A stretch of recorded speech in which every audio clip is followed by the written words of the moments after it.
Hello and welcome to Witches Hour with me, Fran and of course, Crystal. I'm Morrison Anderson's paranormal spiritualist and white witch.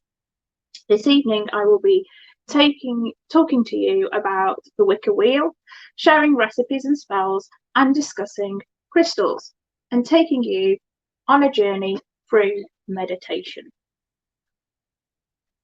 Feel free to comment and interact as much as possible. So who is watching tonight?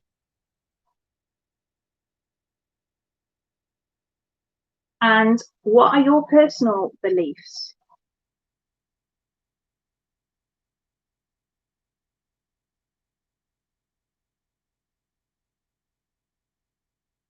The great thing about being a pagan Wiccan is that we have a lot more significant dates to celebrate than most religions. And our major ones tend to coincide with other religions' festivities. In fact, some religions have taken on pagan rituals as their own. So most people will have taken part in a pagan rite without even realising. Hi Nathan, nice of you to join us this evening. How are you doing? The Wicca Wheel marks out the Sabbaths which we celebrate and the time of year they take place. Sometimes the dates will vary from year to year depending on the moon phases, because us witches are majorly ruled by the moon. The 8 witches' Sabbaths are Imbolc, Spring Equinox, Beltane, Midsummer, Lammas Eve, Autumn Equinox, Samhain, and Yule.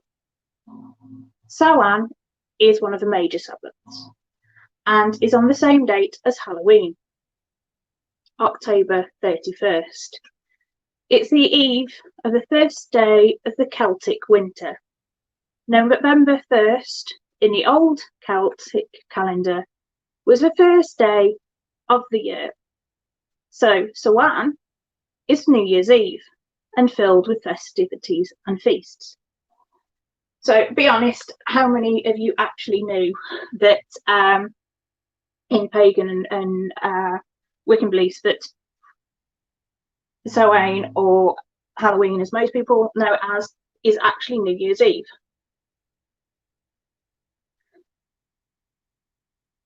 It is kind of a bit of a random fact that I think there's probably even a lot of pagans that don't even realise the foundations of the of the ritual.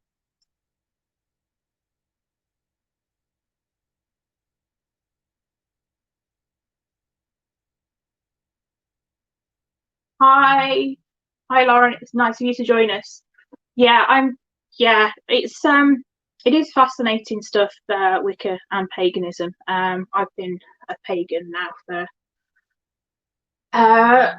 too many years. It's hard to count, from probably the age of about 17. So, and of course, Nathan, you knew all about that. You would do. You are very well educated on things, I'm sure. So well done. Brownie points to Nathan for actually knowing that Samhain is actually New Year's Eve in the pagan calendar. So for farmers, Samhain was the day they used to slaughter and salt their livestock to preserve the meats through the winter months. And crops were also gathered and stored this date, and any that weren't gathered in time would be left to rot, as the Celts believed in puka. I have to say, Nathan, yeah, your pants are clearly on fire then, aren't they, a bit? trying to make out that you know these things. I was impressed for a second, Nathan. I was about to swoon and go, ooh, a man who knows about. Anyway, enough of that. Right, back on to puka. So who's puka? I can ask, I can hear you all asking. And why were people pulling up their crops before he arrived? Puka is a shape-shifting hobgoblin that would torment humans, and especially farmers and such, and by contaminating and destroying their crops through winter. And Puka was said to have turned himself primarily into a large and ugly black horse, which might be one of Nathan's Halloween costumes this year, who knows. So, surrounded by death at this time of year through the crops and the livestock, the veil would weaken. So, on this evening, the doors would be open to other realms and easy to access. So, the spirits of friends and family, seeking the warmth of the Soam fires and to communicate with the living, would be welcomed to feasts called Fela Nu Morv. Bit of a mouthful, that one, which roughly translates as the Feast of the Dead. But some actually had their feasts and fires to honour the snow goddess. Hope you're finding this all very fascinating and taking notes. There will be a quiz at the end. I'm joking. I won't. I'd like to be a horse. Well, from the rumours I've heard from a certain of a paranormal team, Nathan, you're not far off. Shelf-foot Dave like a stallion. Yes, yeah, we've all heard the rumours. But anyway, so bonfires were a big thing back then, and were lit on the night of Samhain with talisman sacrifices of people that had wronged families and communities, in hope the gods and goddesses would punish them. That's a good question, Shal. What's my favourite pagan festival and why? I think it is probably a mixture of Samhain, just because of all the history behind it, and because of the big feasts involved. I also enjoy Yule, mainly because I like telling people that it's really bad, but a few people know that my brother is a Christian to the point where he is actually becoming a minister of the Church of England. So yes, I have a Christian sort of brother who's becoming a priest. And I do like kind of rubbing his face in the fact that a lot of the Christianity's rituals around Christmas are stolen from pagans and Yule traditions, such as the Christmas tree was originally the Yule tree, the Yule log, they still call it the Yule log, and of course that was a pagan thing, still is a pagan thing, and they even stole the date for Christmas from us as well. So that was originally, for Yule. Actually, we're kind of officially Yule should be sort of a couple of days after. Again, that's one that depends on moon phases. Yeah, I like Beltane as well, sort of celebrating the sun and kind of the change in the season there, and it's a very, very nice upbeat one as well. And of course, that involves fires as well. We do like setting things on fire. We really do. So I have a solution to everything. Have a big fire. Yeah, cleanse everything. Get rid of stuff. Anyway, so back to fires. Right. Here's another interesting fact that not many people know, and it still comes as a surprise to some pagans as well, is yes, bonfire night was originally all tied in with Samhain, and it used to be that on Samhain we'd light these bonfires and we'd have huge talisman of people that had wronged people to try and get the gods and goddesses to punish them. Then, when Guy Fawkes came along and tried to blow up the Houses of Parliament, the fires moved to November 5th and the talisman was replaced with the god.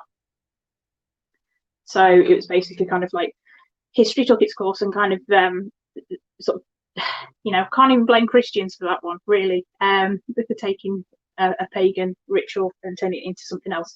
That was actually down to Parliament and that becoming a kind of thing. So when it's a bit of an interesting tradition that's just got taken over. And another fun tradition from Samhain, which has kind of died off now, don't know why, was for unmarried young women to make a tempting meal, and if a single male came and ate some of their meal, they were then entering into an engagement to marry the cook. So be careful what you get offered on Halloween. You might end up engaged. Don't if you Jodie, don't go sort of pinching something off someone's plate on this night, because you might accidentally end up in a relationship. So be careful. It is, and I think, do you know what? I thought maybe that's where that originates. Is saying that the good food is the way to a man's heart. Maybe it's from that old pagan ritual. You never know. You end up with hundreds of wives. As I said, you have to be single. So you'd only end up with one, and then you'd be stuck with them. And what if right, you've gone and tasted one woman's cooking and actually she's a terrible cook, and you've just gone and settled when that someone comes along who can make fantastic gatos and terrible. Anyway, so I think that's, maybe they should bring that back. I'd quite like to see that. They should make a really good dating show. We should get onto E4 and be like, right, we've got an idea for you, based on some pagan rituals. Could call it Cook Me, Marry Me, and don't mispronounce it. Oh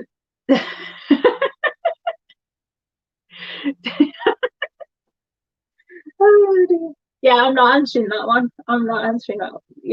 She might be performing a glamour. Might not have anything there. Right. Anyway, so that was an interesting and fun tradition. As I said, kind of wanted to bring that back. So I bet you're wondering, how does a modern witch like myself and some of my friends kind of celebrate this major Sabbath? Well, we still have feasts, including roast meats, fresh fruit and vegetables, and plenty of nuts. And I don't just mean friends and family. When I refer to nuts, I mean actual nuts, because they are said to represent a couple of things. They're great for divination purposes, and eating nuts can help with divination powers, apparently. And they also represent fertility. And you will notice there is an on-running theme throughout a lot of pagan rituals and Sabbats, is we do tend to celebrate fertility quite a lot, and sort of push on that kind of side of things. Is everything's about the circle of life, and those kind of themes. So, which is it's nice, a nice religion to be part of. I don't know, could you class it as a religion really as such? I don't know. And then I would burn some special incense in a cauldron and do rituals, and then finish by communicating with the party. I mean, yeah, if I become a pagan, yeah, it's not all. You see, there are kind of like different types of pagans and Wiccans, and some Wiccans do actually believe in what we call sex magic, which you might be very interested in that one, where they believe that kind of the power of orgasms give power to spells and incantations as well. I'm sorry to disappoint you, I'm not one of those. It's each to their own beliefs, but personally, I would just like to have one loving partner than share myself amongst a coven. But anyway, how will you all be celebrating Halloween this year? What do you have planned? Anyone else kind of planning on feasts? I know that the COVID restrictions have messed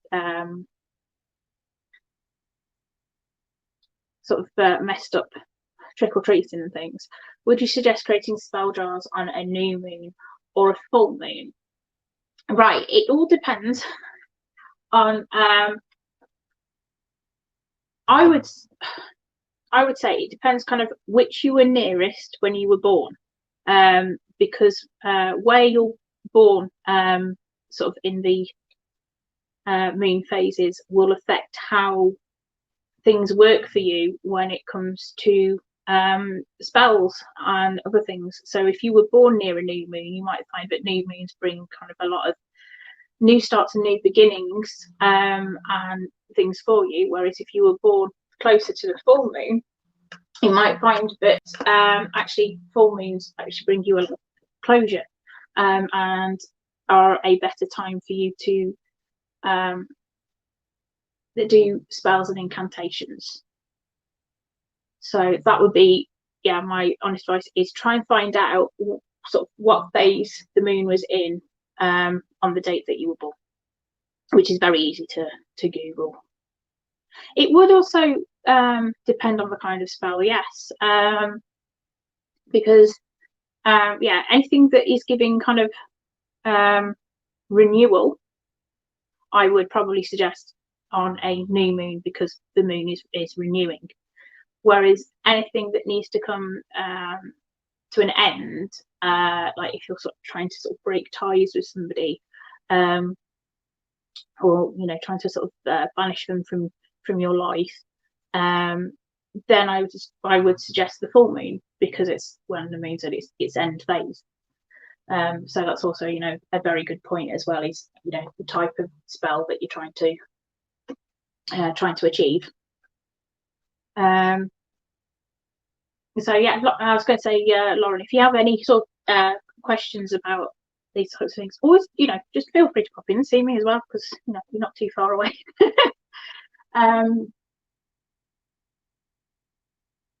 So yeah, how are people celebrating this year with everything going on? Sort of, have people got any sort of family plans, movie nights, watching the Morrison Anderson Halloween special? I hope. Be a slight little plug there. Right, but okay, on to our next segment in a bit. We have a busy schedule, yes, indeed. So I was going, sorry, my tablet keeps coming up with adverts for me every so often. That's very nice of it. I was going to share a Halloween spell recipe with you tonight and pre-record parts and be super organised like a Wiccan Mary Poppins on a witchcraft type of Blue Peter. Oh, sorry, what was the message that popped up then? It just came down again. Oh, an overbell team is very old, obviously, but it is a weird.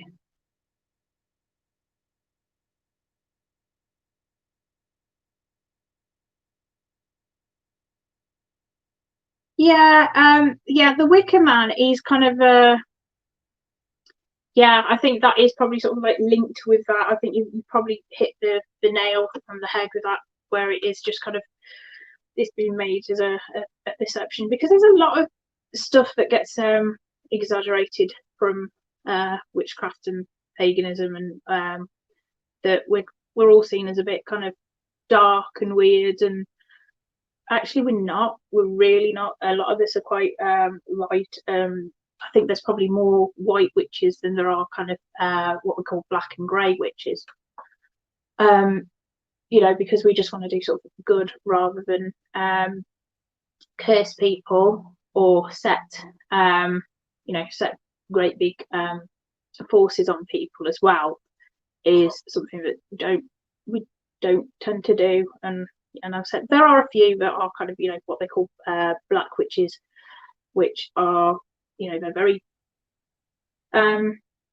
very dark people, inside, that they're kind of I wouldn't necessarily say evil, but they are out to basically get what they can and sort of step over people by, you know, their spellcraft is very negative all the time. Pumpkin with lollipops. That sounds cool. I can't wait to see that. I think we'll all be interested in seeing how that works out. Yeah, luckily we don't get a lot of trick-or-treaters by us anyway, which is good. A black witch's curse can be dangerous, but in cursing someone, they will end up worse off than the person they've cursed.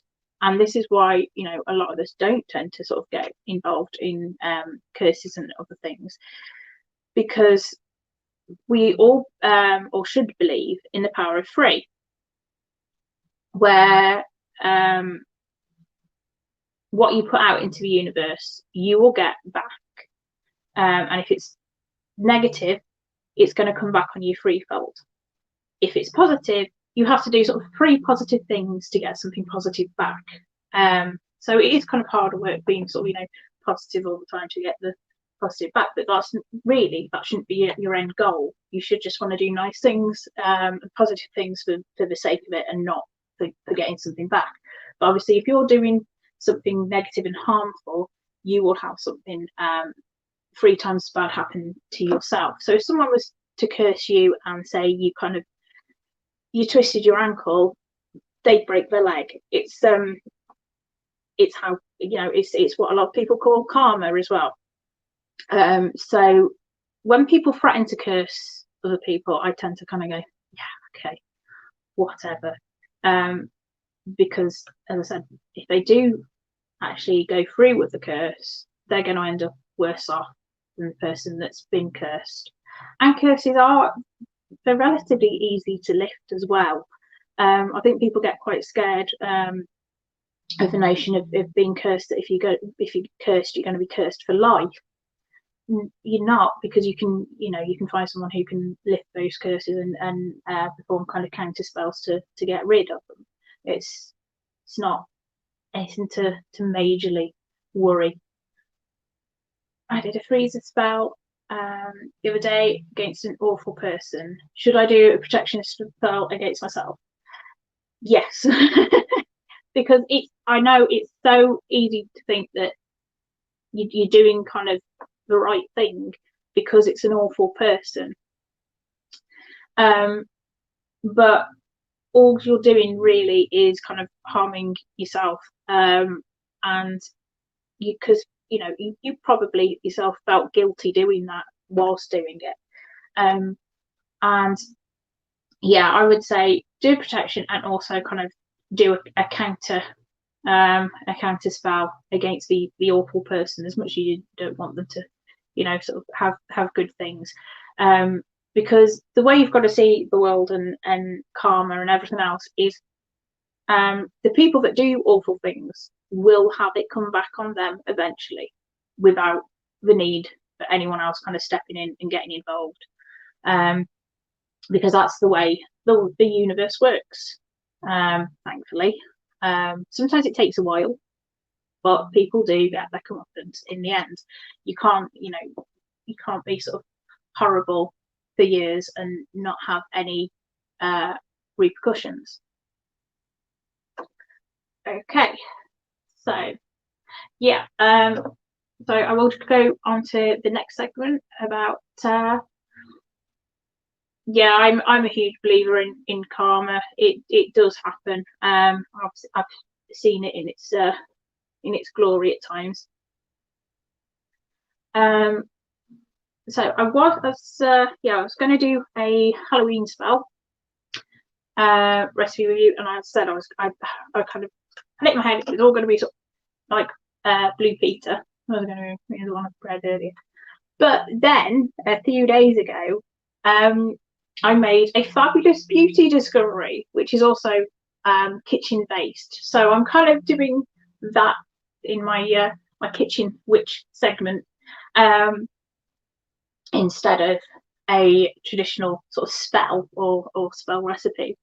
But it is kind of, it's such a natural product that I just feel like it's great, and it is kind of in a way like witchcraft, because we do tend to use a lot of natural ingredients and things that are easy to get hold of to do things and live our lives and make our lives easier.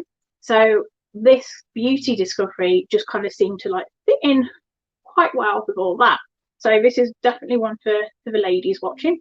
And, you know, Nathan, you can do this for your legs as well if you want to feel special at any point, or even, you know, you want to kind of like give yourself a nice facial.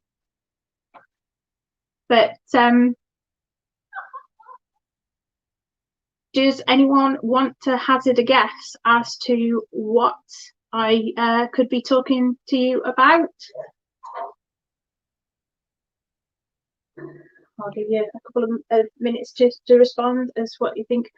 I might be telling you how to make in the world of beauty and witchcraft, because obviously, you know, sort of I suppose beauty is a form of witchcraft in a way. Give myself yeah, you might.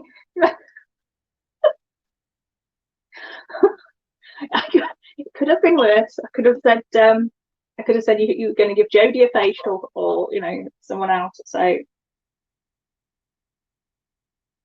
kept it PG. But I'm actually on about something called sugaring. This week I actually tried it for myself. Sugaring. So does anyone know what sugaring is?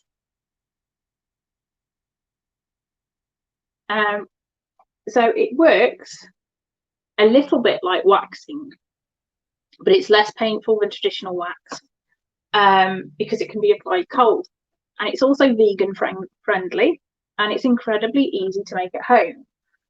Also, once you've made it, you can store it in an airtight container for up to 5 weeks. I'm sorry, Crystal's moving quite. I think it's the table shaking, so don't get off put off by Crystal moving. It's just the table.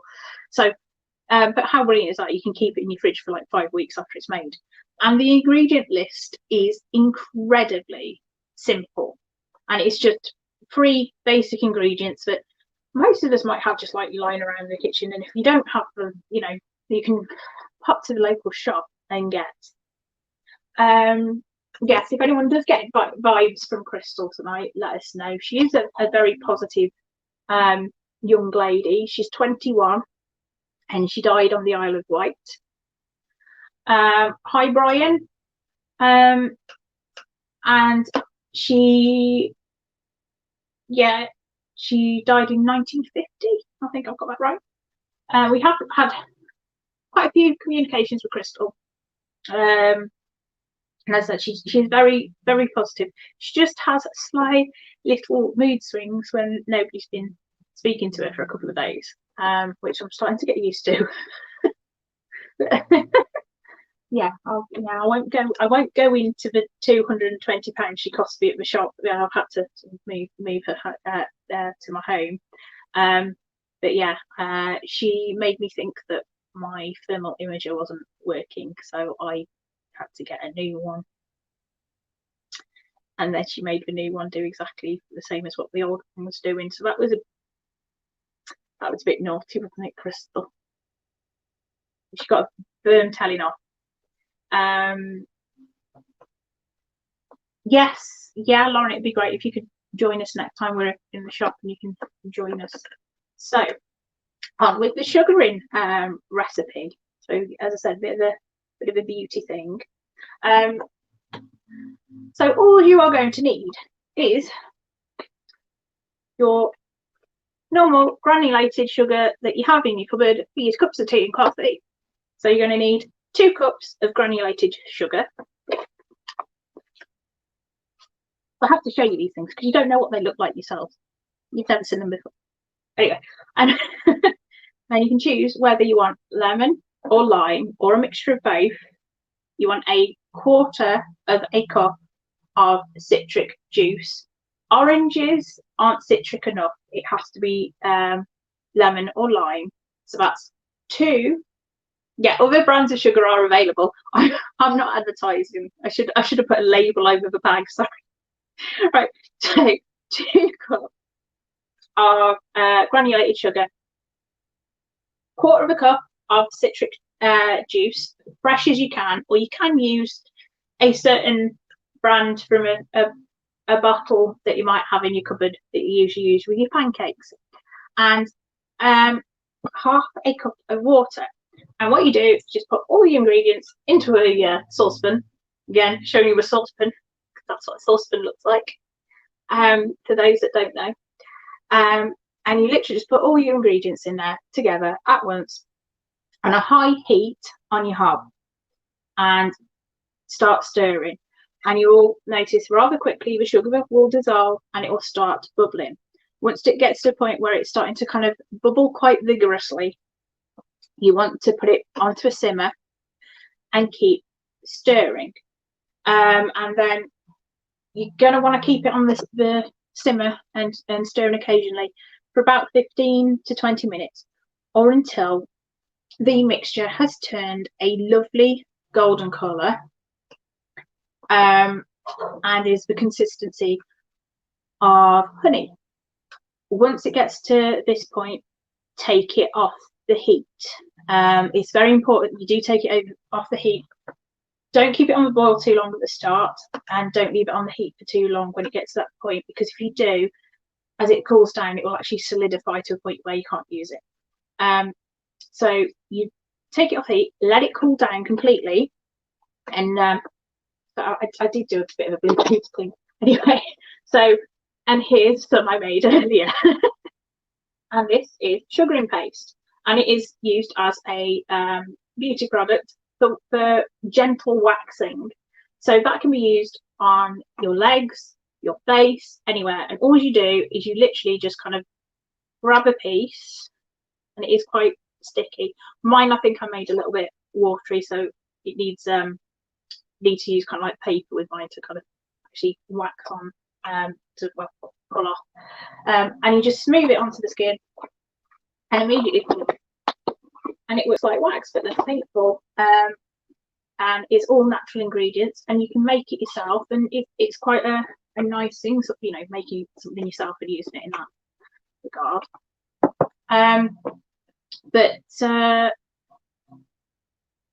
And I find it smells really nice as well, because it smells of lemons and limes. Mine does anyway. And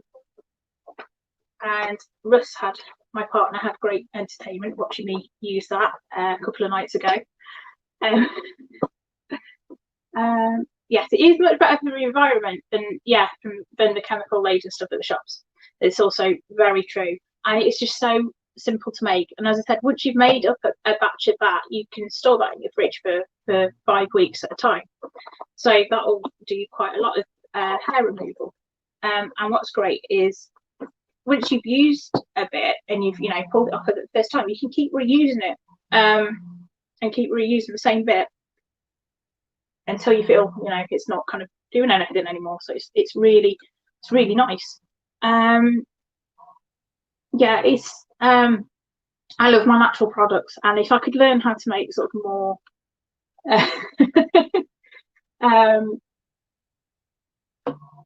I'm just thinking your Christmas present to your wife is just going to be you appearing completely smooth, like ta-da! You could actually eat it. It's completely edible because there's nothing harmful in there. It's all edible. I must admit, I was being a bit cheeky when I was doing my legs the other day. This is a bit gross, but because I kept sort of putting on, as I said, I think I put a bit too much water in mine when I was making it. So I was kind of putting it on my leg, and then I'd have like little bits on my finger and be like, oh, terrible. Shouldn't do that. Why am I not a size 10? I don't know. Don't use it after.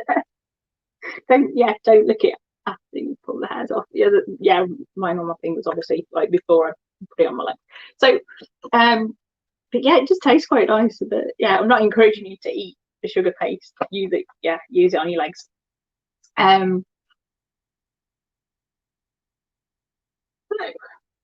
that's what I have for you for the kitchen witch this week. So the next section we have, I believe, is crystals. So out of the viewers tonight who are watching, who was tuning into the weekly shows that we were doing during the lockdown? And I feel it's the focus gone funny on my. It has, hasn't it? The focus gone funny on my camera. I don't want to blame someone here, but might be. She does do that to cameras quite a lot, as I think Chris will tell you as well. The last time we were in the shop with the dolls, he had problems with his camera, kept just trying to focus us, but one had walked in front of it. So Crystal does tend to do that. Okay, so I was doing a regular section on crystals, and I was just wondering if people found that useful, because I am a big fan of crystals, and you know, not just the young lady sat next to me. I'm a fan of her too, but I'm also a fan of actual crystals. It is her way of getting attention. She's very good at it. She's very good at getting attention, believe me. And even my partner's noticed that since she's moved in with us, because he's been sleepwalking because of her, because she doesn't want to be left alone. So he's waking up next to where she's been in the living room. So she is very, very good at getting attention. Is young Crystal here. But on to actual crystals. So yeah, the reason I'm a fan of the gem type crystals is they can help with so many things. They can help focus and move energies. Crystals can help with health and well-being, and are relatively easy to use. And you can create an energy bond with your crystals simply by handling them. It's really that easy. Just remember, you know, sort of if you are changing what you're using them for, or you feel like it becoming less powerful, cleanse them and recharge them. So does anybody have a favorite crystal, or sort of a crystal they are constantly drawn to, or have kind of multiple ones in their set? Because obviously different people are drawn to different crystals for different reasons, and it's more often the case that we are drawn to the crystals that we need, whether we know we need them or not at the time. And that is my excuse for buying so many crystals. And Russ can't tell me any different. Great excuse.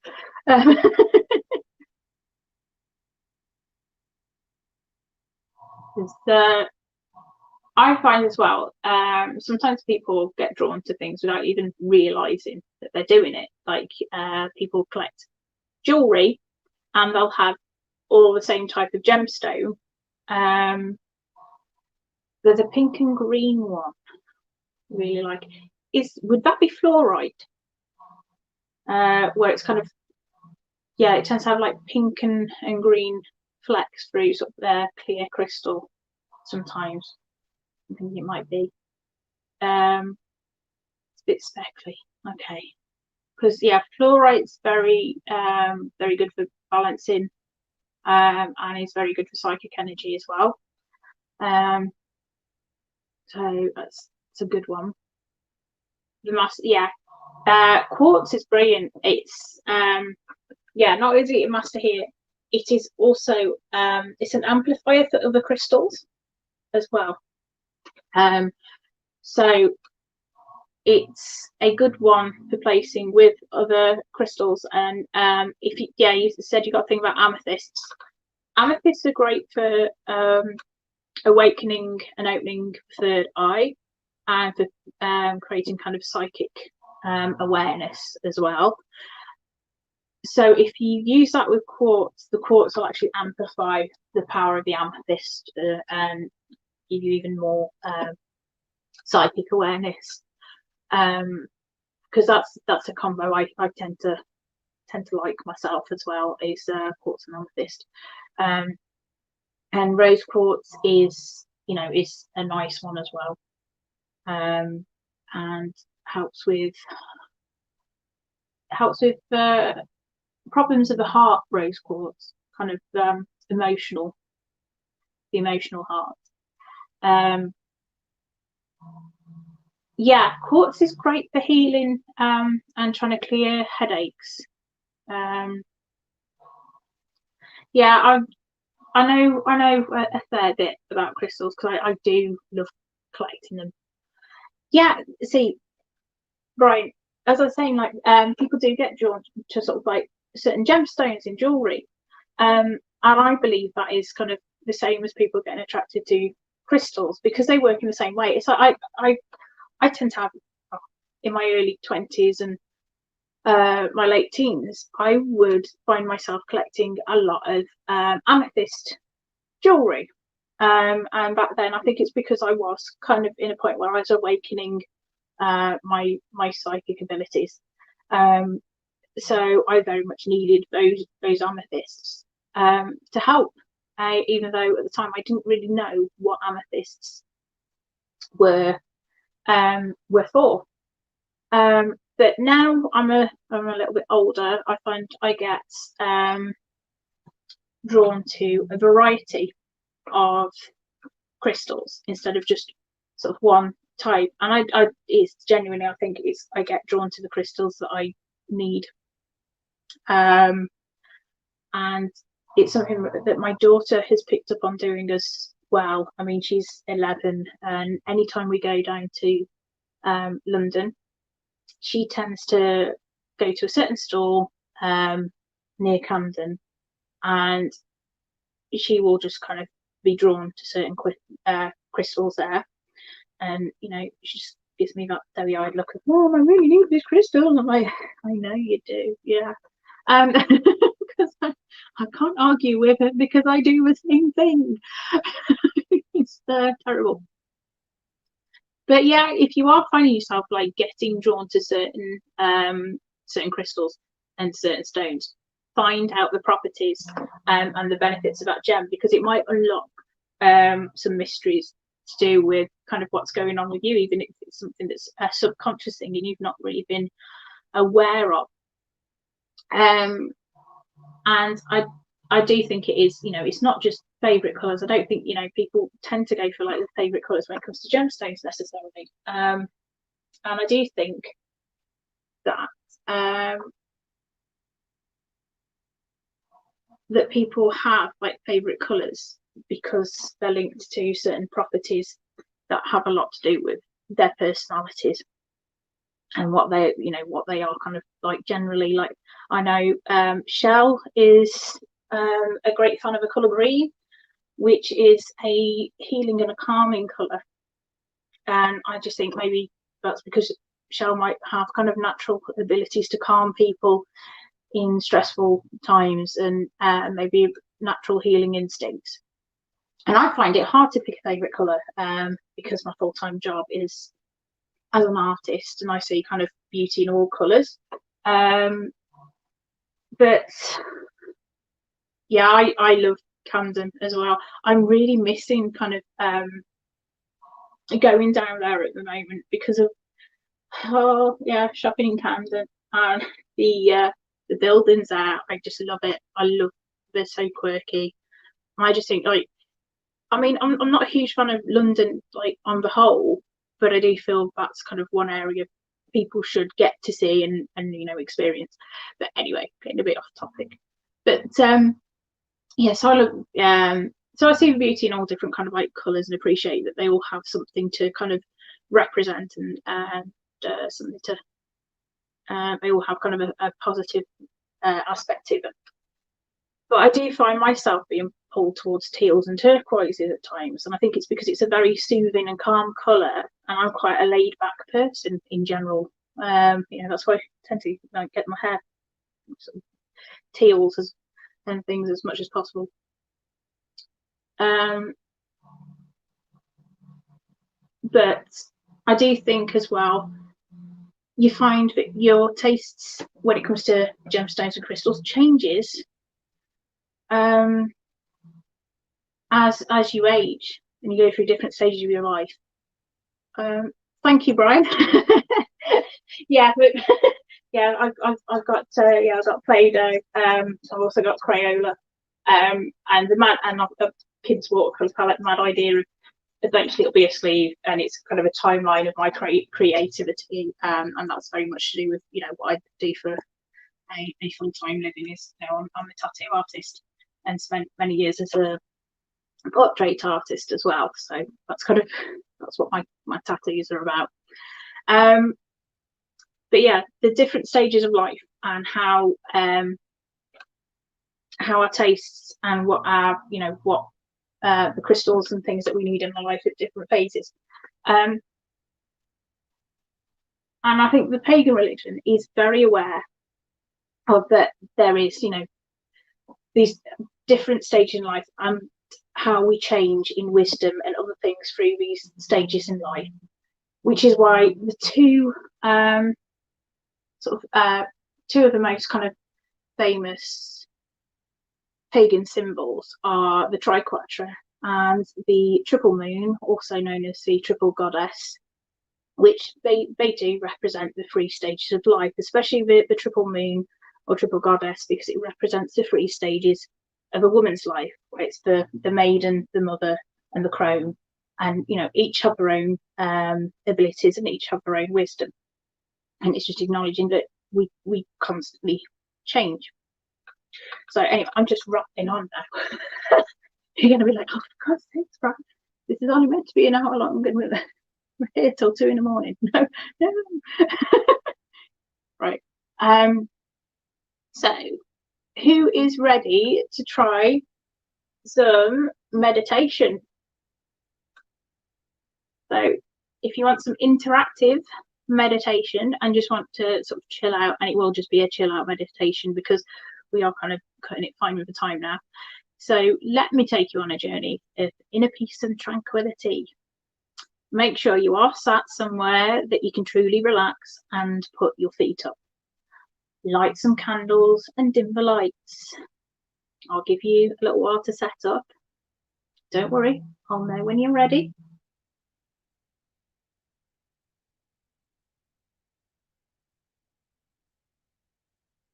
And I will just, I think it's probably important for me to try and dim my lights here as well. I hope I don't just plunge into sudden darkness. Have a plan.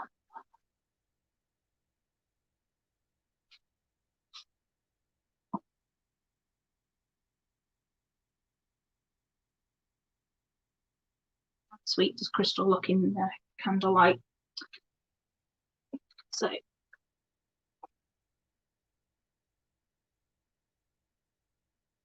hopefully those who are wanting to join in with the meditation right now have got their feet up, are already starting to take a few deep breaths, a few deep cleansing breaths as you are preparing for this, and you've lit your candles, you've dimmed your lights. Maybe you're going to take a sip of wine.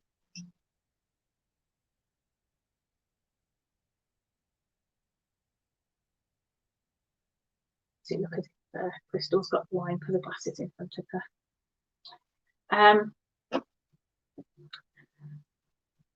So I hope you will give it a go, Nathan. So if you can just sit back, eyes are still open, and instead of focusing on me visually, I would like you to find a point on your wall or your ceiling directly in front of your line of view, and just softly gaze at that point in front of you. And as you start to slowly breathe in and out, with each breath that you breathe in and out, you are going to become increasingly more relaxed. So I want you to, for a count of 3, breathe in. So 1, 2, 3, and then slowly exhale. So for a count of 1, 2, 3, and just keep counting your head as you breathe in and slowly breathe out. Now you're going to start becoming increasingly more aware of how relaxed your body is becoming, starting with your toes.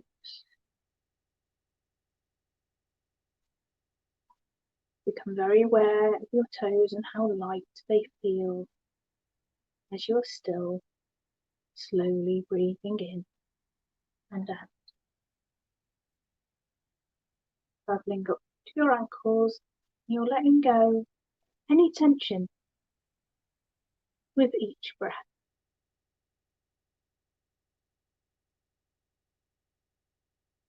Getting up to your calves, your shins, then eventually your knees. Your legs are just starting to feel so light.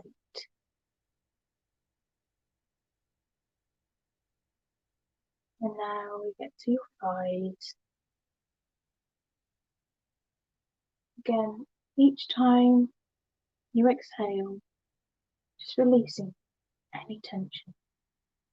Your muscles could not become any looser than they are right now. You get to your hips, lower stomach. You're increasingly more relaxed. At the point now, you're starting to lose focus on the point where you are gazing in front of you. With each breath in, become aware of the next body part. With each breath out, you're releasing the tension. Now, on the lower chest,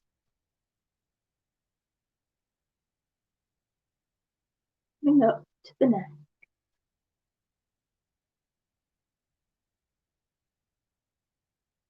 The head,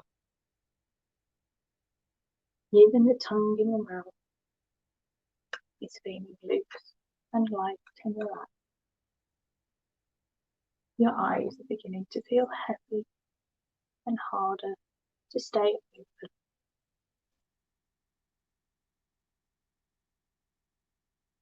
You work down to your shoulders, your biceps, the elbow,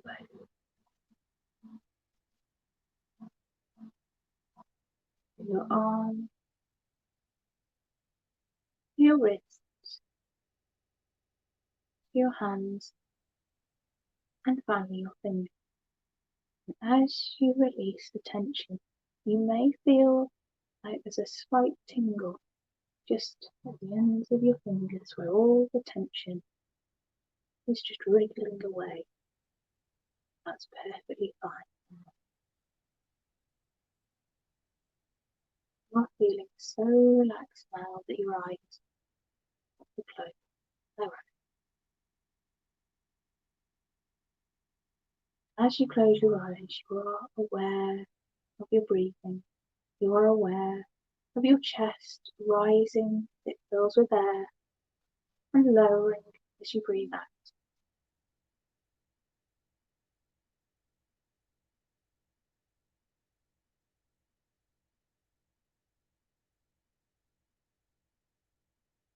Eyes should be completely closed. I know this still isn't the most relaxed that you could possibly be. Each time I count to 5, you are going to become even more relaxed. 1, 2, 3, 4, 5, and relax.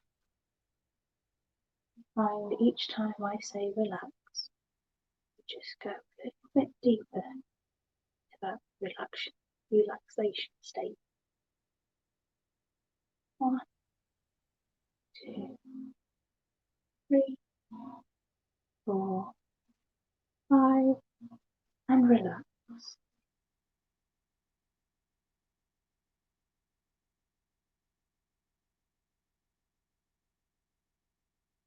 1, 2, 3, 4, 5, and relax.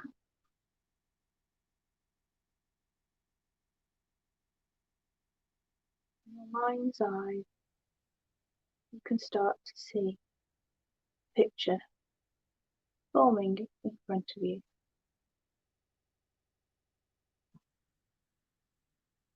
Find yourself in a peaceful corridor.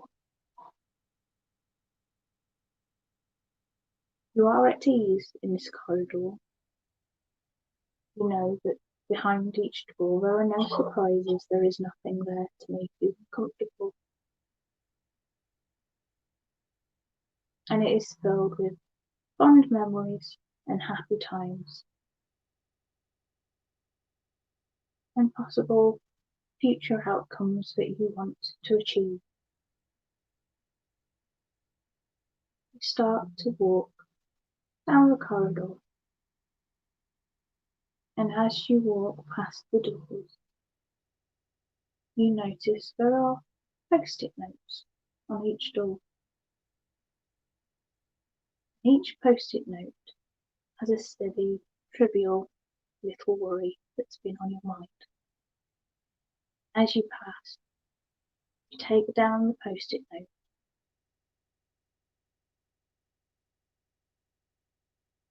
and pop it into your hand.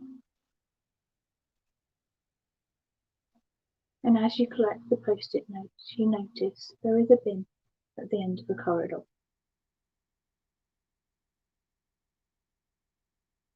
Simply place these post-it notes in that bin. And then you are going to walk through the door at the very end. Do you know there is a familiar face behind that door, waiting to see you and waiting to comfort you?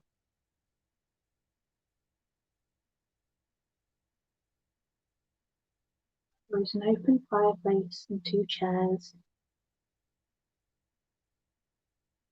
a comforting rug, a small table with your favourite tipple, person to which you are longing to speak.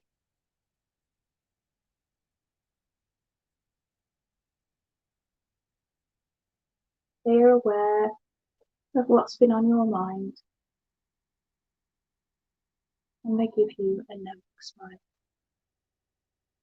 And they are there to provide you with guidance and insight. And for that you are grateful.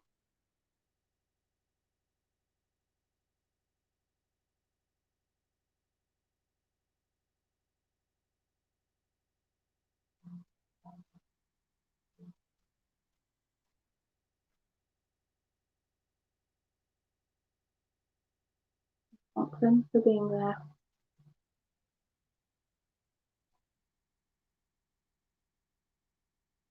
Time for you to leave.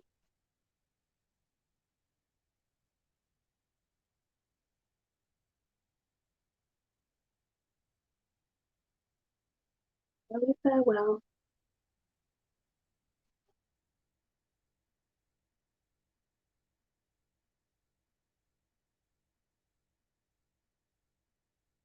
Slowly walking back through, relieved that the post-it notes have come from the doors and that they shall not return.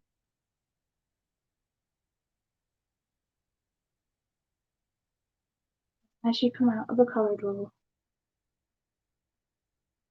you're going to take a big, deep cleansing breath.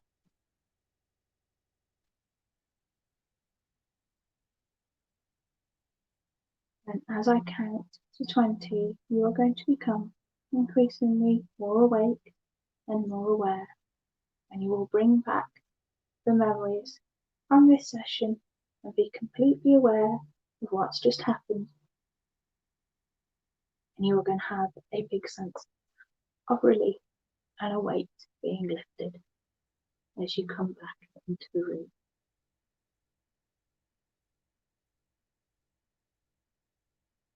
1, 2, 3, 4, 5, 7, 8. Almost ready to open your eyes.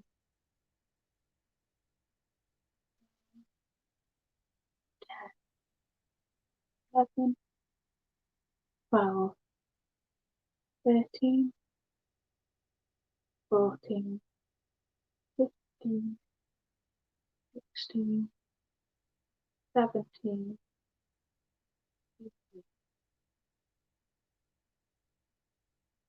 20. Right, to feel fully awake and aware. How's everyone feeling after that? Might take you a couple of moments just to get back into the swing of things and feel fully aware again. So just take your time. We'll turn. I would say I was going to turn my lights back on, but you have twitchy hands. Okay.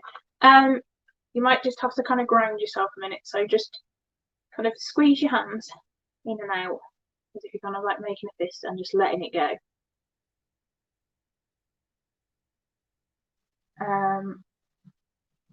Yeah, I've been told that a few times. Yeah, I am rather good at doing that. My mum taught me how to do it when I was a teenager. That's really cool, Brian. Yeah, I've it's one of those things. It's a bit of a natural gift. That yeah, my mom sort of did it to me when I was a child, and then kind of whenever I was stressed about something, she'd take me through a kind of meditation and do that. Oh wow. Yeah, I had the day off today because I didn't have anyone booked in, so I've not been there today. And I think they do get a little bit. Yeah, I always kind of if I've not been at the shop a while, I do kind of worry about them, which is really mad. But you do start finding yourself kind of bonding with the spirits in that building, because they are just they're gentle. They're just really they have a bit of the fun side, and that's it. They're really kind of there's nothing untoward about them. But yeah, what's really weird is as I've been sat here doing the meditation with you, and as I was getting to wake people up, I think I've got a bit of spirit communication going on as well. So I will just explain that yeah, I've got a tablet in front of me, so I keep an eye on everything that's going on, kind of things as they pick. The screen's gone off, and obviously the screen's black, and it's kind of created, I suppose, a makeshift scrying mirror. And as I've looked up, it's not me that's being reflected in the scrying mirror.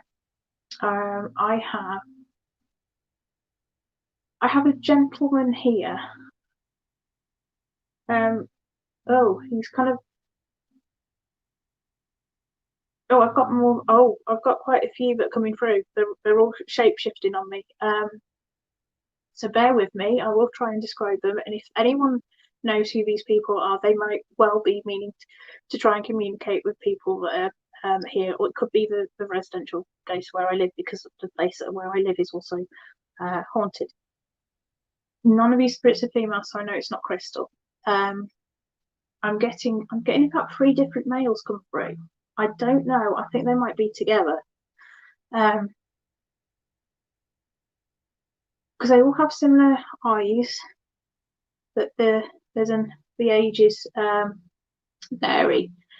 We have a middle-aged gentleman who is quite.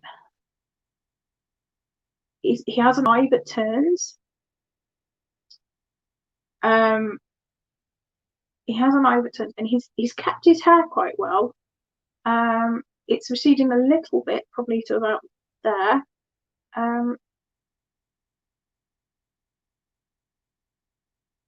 Large ears and kind of a. Then there's a younger man who's got very similar facial features but a wider jawline. If any of this is making sense to anybody, I think they are here to let you know that they're okay. But you might know a kind of a trio of men that have passed, but they're hanging around together. And I'd say, yeah, one's in his, I'd say, kind of late 30s. The other gentleman is probably kind of, I'd say, 50s. And then we have kind of a younger gentleman with a disfigurement to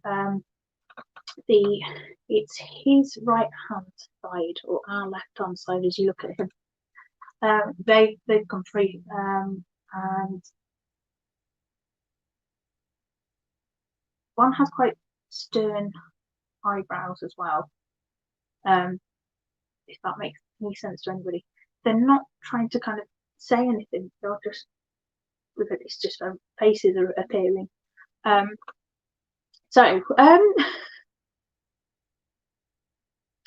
And I will wrap up there because I have gone over time as well. And I was going to talk about cancels with you, but I'll save that for next time.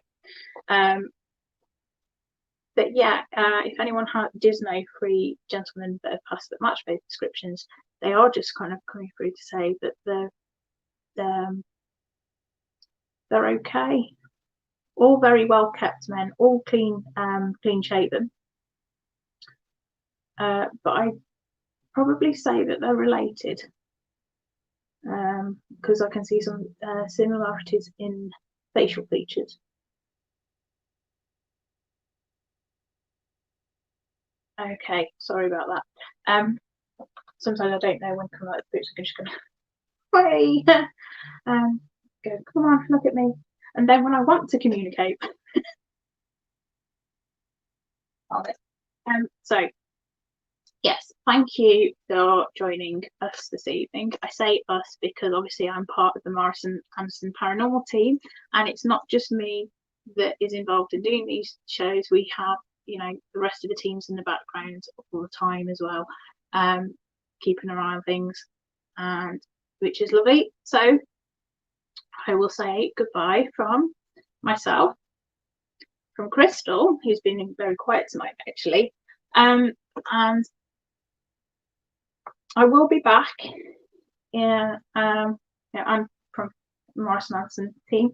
I will be back in 4 weeks' time, and I believe it's now Jodie is doing a show next week, and he'll be doing a quiz for you. We're doing a paranormal quiz, which will be really entertaining. And then the following week we have Chris, and he's doing a history based show. And then we'll be back to Shell with her paranormal talk. So thank you all for joining.